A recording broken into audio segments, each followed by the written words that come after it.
Well, good afternoon. How are you all today? Welcome to Integrative Preparedness. I'm Steve Smith. I hardly ever make one on a Sunday afternoon. It is Sunday, but a couple of things have happened over the last couple of days that I wanted to address. And that is, we've seen a number of attacks. Attacks are increasing across the country. And we've seen a couple of attacks that give me the opportunity to talk about a couple of very important things. Okay. And I don't think most people are aware of these things. Most people aren't ready, even though this is a preparedness channel. I don't think most people are prepared for personal attacks. So I want to talk about that.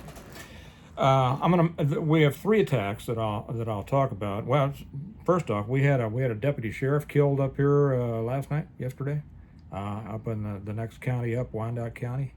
I think they responded on I don't know, some kind of domestic situation, and became a barricaded subject and all that, and so he was killed. And I don't have his name in the front of my mind, but thinking about him and his family. Keep all those guys in your prayers who are out there trying to do the right thing when, they run towards the problem when everybody's running away from it, right?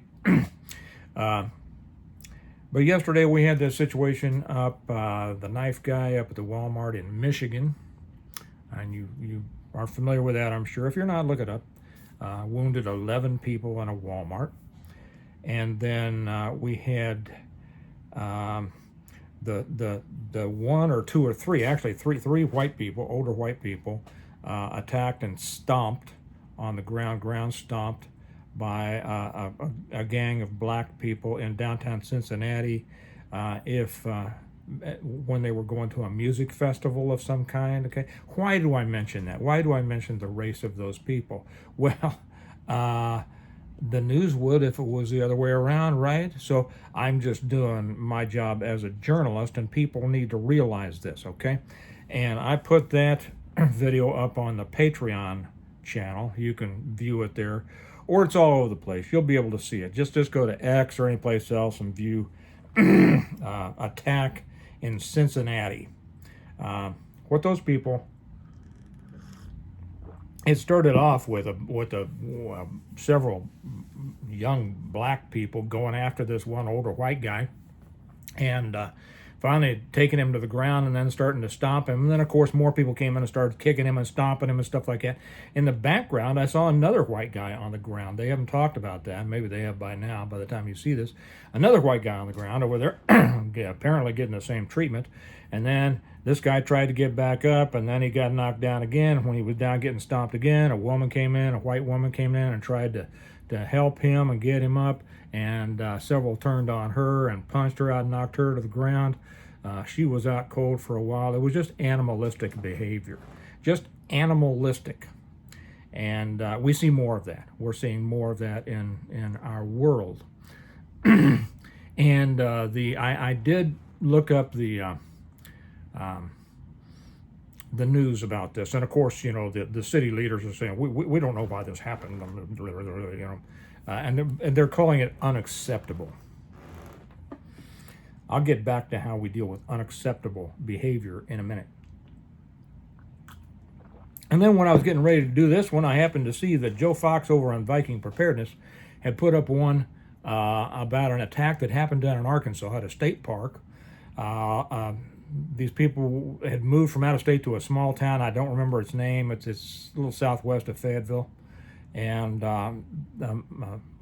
father, mother, and their two little daughters went out on a trail, on a little hike, and somebody jumped out of the trees or the bushes or whatever and killed the mother and father. Okay, I'm not going to go into the same details because I'm approaching this a little bit differently than Joe Fox did. So I encourage you, go ahead and go over and watch his. He talks about some things that I'm not going to talk about. I haven't really finished watching his, but I have to go somewhere, so I'm shooting this now. So I may talk about some things that he doesn't. I don't know, but we'll probably approach it a little bit differently, and it would be good for you to listen to both of us. So, why were these people attacked? Okay, that's the question that of course the news and the authorities always go, why did this happen? Let me give you the answer to that. It doesn't matter. It doesn't matter. What matters is that they were attacked. In every situation, I will guarantee you that the people in the immediate vicinity were shocked and surprised. Okay, if you've been with me for any length, now I taught martial arts and combatives and defensive tactics and stuff for, oh God, almost 50 years, okay? I worked on the streets for many years. We had ample opportunity to almost nightly practice and, reevaluate our skills on this. And the average person cannot begin to understand the level of violence or how quick violence can escalate in a situation like that. I almost said a city situation, but it can happen anywhere. Okay. The vast majority of people don't. 95% of people out there have absolutely no experience with real life-threatening violence. And when I teach people, when I used to teach, I don't do it anymore. Oh, by the way, I was going to say, because I write books, by the way, we still have people ordering my books through our website, stonemont.us. Okay, if you want to, that's fine, but I'm warning everybody, every time I make a video now, I'm cautioning people against ordering through the website simply because we're so backed up on order fulfillment, okay? We're like a month and a half, almost 2 months behind on order fulfillment. So I've asked people, if you want my books, the Stonemont series, order through Amazon. That link's down below. Because I'd like to get caught up with all this before we take new orders. I don't want people to be upset, okay? But if you have heard my warning and still want to do it through me because you want them signed and a little note in there, okay, that's fine. But please just realize this: it's gonna be a month. I think we're gonna be able to catch up with everything within 1 month. Okay, that's what I think. But realize that if you get them from me, you're in for a wait. And I like it when you do it. I appreciate it. Thank you. But I just don't want you to be disappointed. And for those of you who have asked, hey, where's my order? How do you have an idea of when my order is going to get to me? All the orders are filled in the order in which we got them. Okay. So for instance, the one that we got on June 1st, they get it a day after the ones who came in May 31st or after, whatever. We're waiting on a big load right now. So we fulfill everybody in the order that you put them in. If you order through the website, we have your order and we'll get them to you in the order that we got them. So we're doing our best. Thank you for I hope you love the books. You will love the books. Okay. But I'm sorry about the delay, but they'll get to you. Okay. So back to this. 95% of the people in the world don't have any experience with real life-threatening violence. And so when I used to teach, I would explain, and I would explain this even to police and things like this. And a couple of you guys out there have experience with this, and you know this. When you are faced with an attack, a danger, you have three enemies. Now, other people might have different ways of expressing this, okay? But I made up these three enemies. I call it the three enemies. I've made videos about this in the past. The first is confusion, the second is fear, and the third is the attacker himself, okay? Most people who aren't used to dealing with violence, which is most people, luckily, right? You don't want to get used to dealing with violence. It's a suck life. The first thing, they will be confused. Oh my gosh. What's happening? I'm standing here, I'm trying to check out in Walmart, and this guy people are screaming and running all of this. This guy's going crazy, and he's swinging something around. What's going on? And they get frozen there, right? The guy's going to a downtown music festival in Cincinnati, and somebody mouths off to him or says something, and he turns around and says, hey, what? And he doesn't realize, hey, he's in the jungle. He's in the city. And all of a sudden, bam, there it goes. But he's not used to that, see, because he's used to being able to handle things with words. And when you're dealing with dangerous people, you don't handle them with words. Or you're walking down the trail, and you're walking down, and all of a sudden a maniac jumps out of the bushes of the trees, something with a knife, and he starts going nuts. the first reaction, unless this guy had experience of this, which I doubt, is what in the hell is going on? Now, I've heard a little bit more information about that. I don't know how much is true and how much isn't. And those are the kind of details I'm not going to get into, because there already has been. First, the guy in Arkansas was described as wearing a tank top, you know, and it turns out he's wearing a long sleeve shirt with the sleeves rolled up. You know, those of you who have been in law enforcement know that eyewitness accounts are rarely right. Right? You ask 10 people to describe the same person, you're going to get 11 different responses.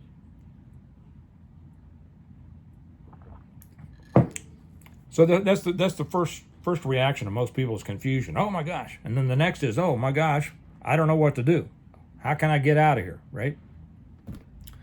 And then all of a sudden you're faced with the attacker. And since you're already dealing through those first two, the attacker's a lot more difficult to deal with. Now, the guy up in Michigan, he just had a little, it was a classic folding knife, pocket knife we used to call them. Now they call them folders. And it was the classic wood with brass on each end. I forget the name of the company that made millions of them. I mean, I have probably 10 of them, you know, all different sizes. I got them from anywhere from $3.99 to $7.99, and I mean $3.99 to $7.99. You know, I like them, but they're not that. I mean, a steak knife is more deadly than them, to be honest. Okay, but with that, he did a lot of damage. If he'd it was not a killing knife. If he'd had a better knife, he might have killed a few.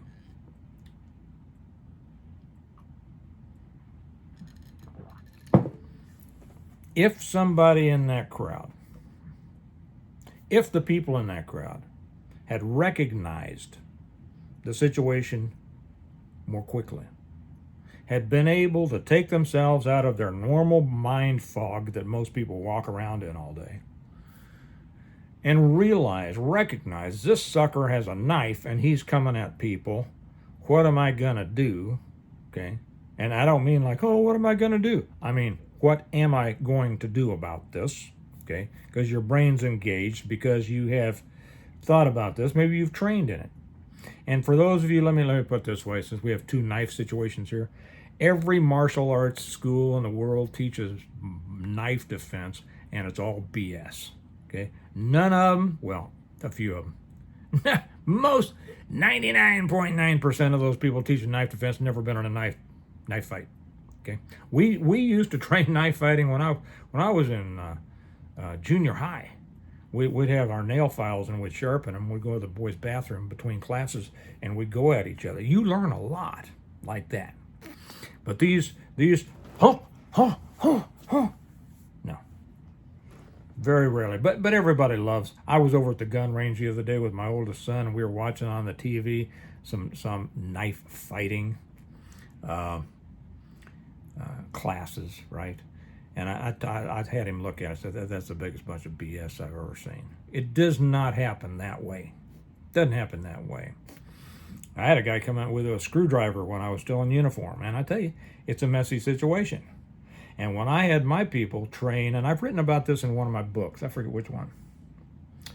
One of the best ways you can train on a knife fight, go out and get a couple of magic markers and just hold them, and you and your friend go at each other and see who gets marked up the most. You will start to understand that people's movements are not like you see in the movies. Okay? When you're really trying to mark up your opponent, it's different. And when you're really trying to cut up your opponent, or they're trying to cut you up, it is way different. So, the person who is in that situation and says, okay, and recognizes it, immediately recognizes it, because they're tuned in, right? And that's what you should be. You're a PMP. You are a preparedness-minded person. You are ready for anything to happen at any time, anywhere, to anyone, right? Yeah, well, should be. Yeah. You should be constantly living your life in orange, but it shouldn't be scary because it should be comfortable. So that person, instead of going, will say, okay, here's what the situation is. Here's my distance to the guy with the knife. Here's how many people he's going to get. What do I have? What kind of weapon do I have on me? You should have a firearm, because that's the best thing to take to a knife fight, right? Okay, and you should be able to take, or at least interject yourself into the situation. Now, caution here. You know, I'm not going to get into too much here. I just say, you know the rules of gun safety. Okay, be aware of your target and what's beyond it. Okay,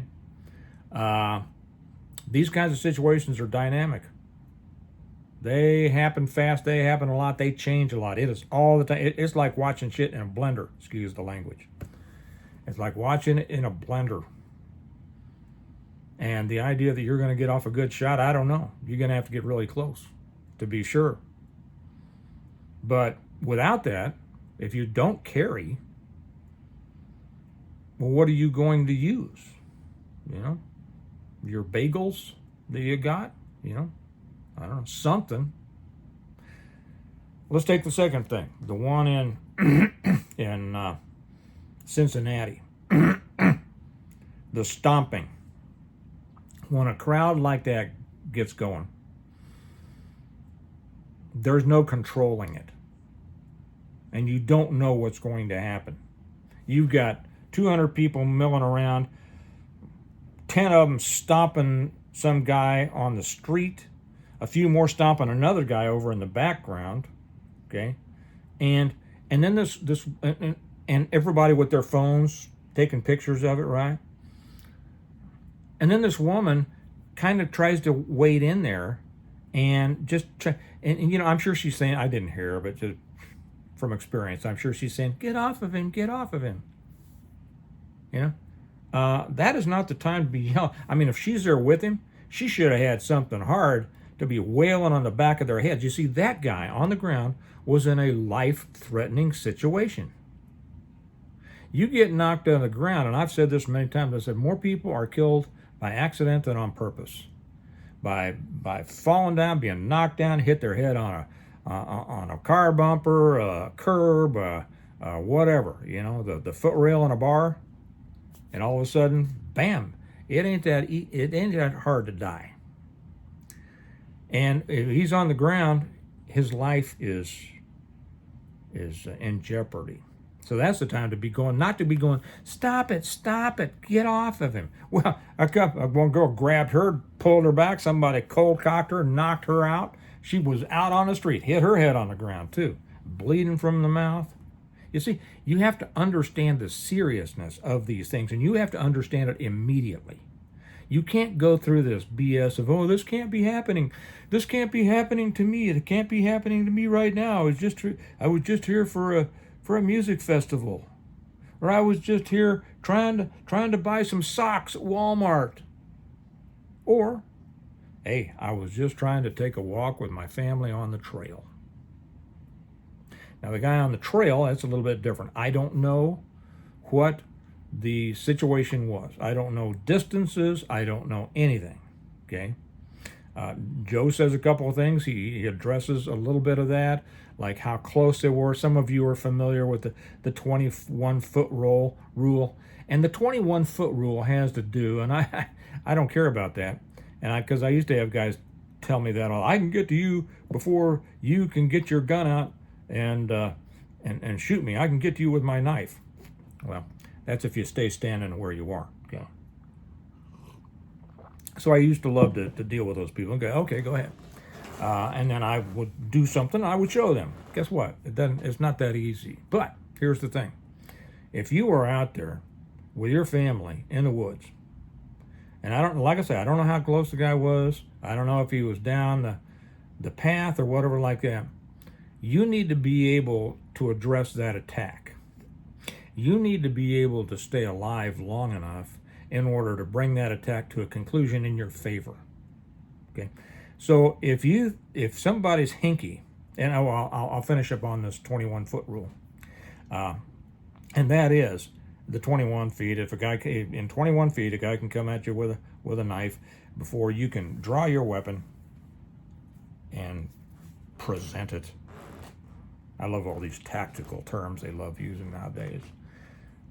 And fire. In other words, in my day, it would say, shoot the SOB.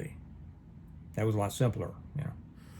But as I always say, when you need your gun, it should be in your hand, not your holster. You should always be ready. Okay. And if the guy surprises you, if in the bushes and jumps out and you don't have time, well, good. You need the skills. But just as important as the skills, I want to say this, because it takes a long time to develop the skills, to enable you to come out on top in a real attack situation. I don't mean in the gym or the dojo. Okay? I don't mean the training hall, because everybody can win in the training hall, right?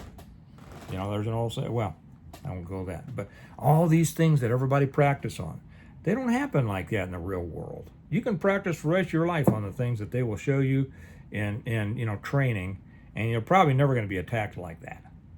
If you're attacked, you're going to be attacked, and you're going to go, well, nobody ever did that. Almost more important than the skills is the ferocity. More people have come out on top in fights, in street fights, in real fights, in life-threatening fights, because of ferocity.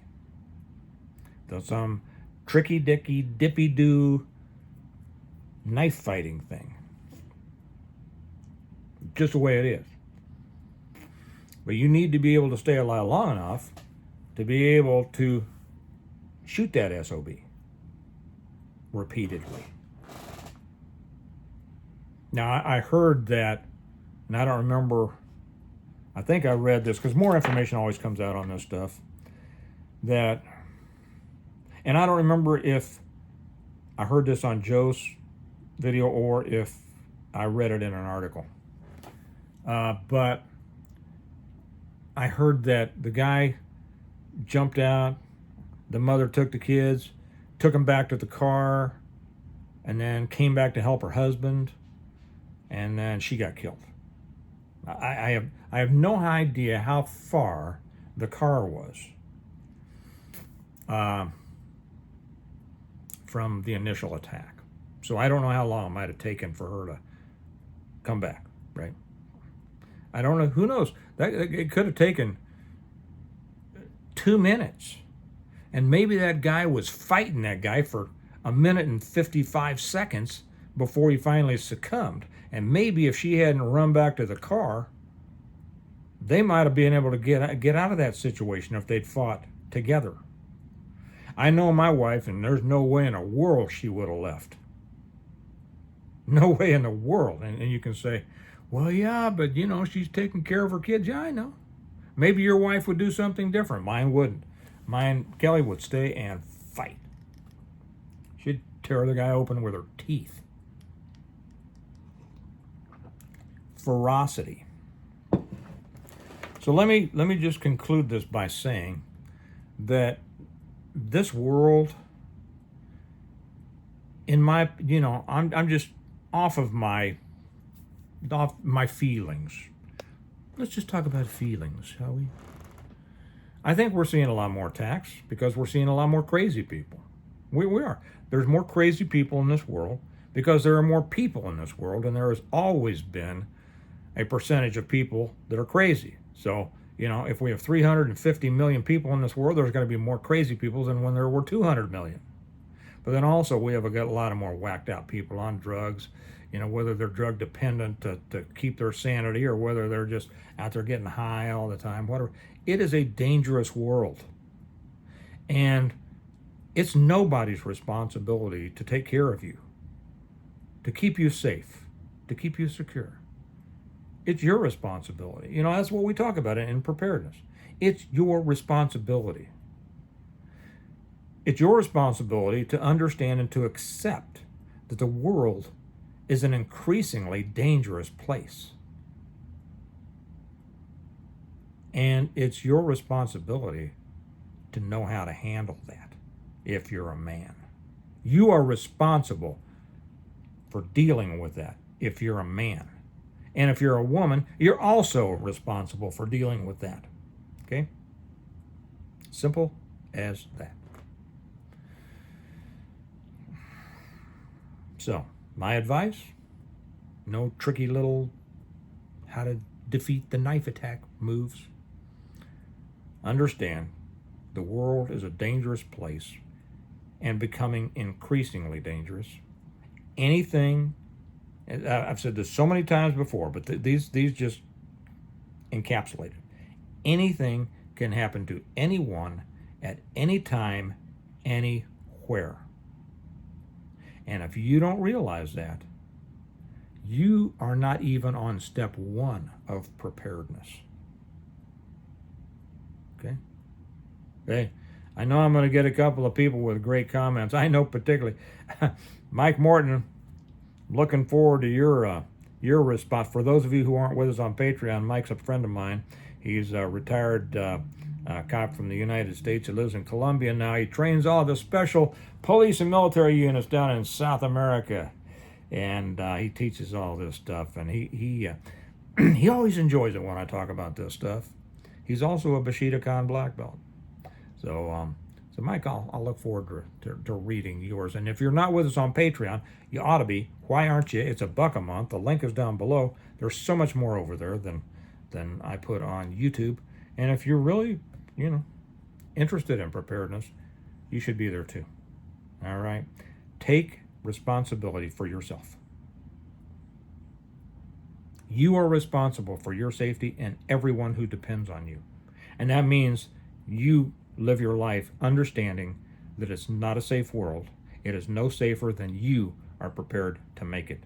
Okay? All right. Well, as we always say, we prepare well today in order to live well tomorrow. Our Stonemont Bison mug. Because you're only going to live tomorrow if you're prepared to live, and you're only going to live as well tomorrow as you prepare, as well as you prepare. Okay? All right. Y'all have a good day. I'll talk to you later. Bye-bye.